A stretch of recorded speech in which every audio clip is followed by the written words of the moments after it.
Hello everyone, welcome to Backspace. In this Word tutorial, we will learn how to add footer only on certain pages in Microsoft Word, not all pages.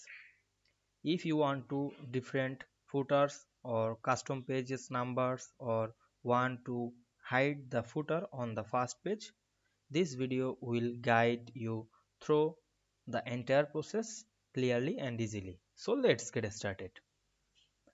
At first you have to open your Microsoft Word. We can see here some text included this document. Now I added footer only this page on the middle page or third page. Now I separate the page to another page. Go back the certain page before page and click at last. Then go to the layout menu. Select this break drop down menu and select the section break under the next break. Then click the last on this page and again make next page. Now I double click on footer.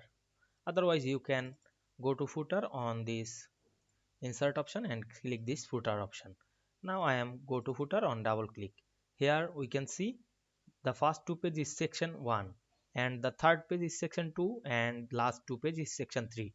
We already make section to this page. Now I this link to this previous page. Now I am click the certain page and turn off the link to previous option.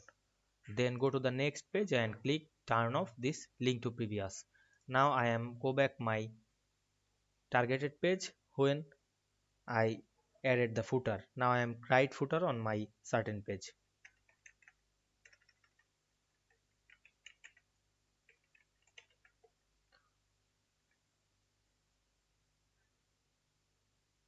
Now I am increase the font size. Go to the home menu and increase the font size.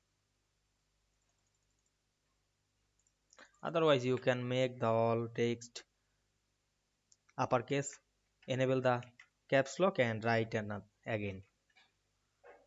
Now I am click into page and check the all page, but here not available another page the footer only on the certain page. Now I hope you understand this process. I want to add it footer only third page. Firstly I separate the third page to another page, then added the footer. If this video helped you, don't forget to like, comment and subscribe my channel to get the next important video. Thanks for watching.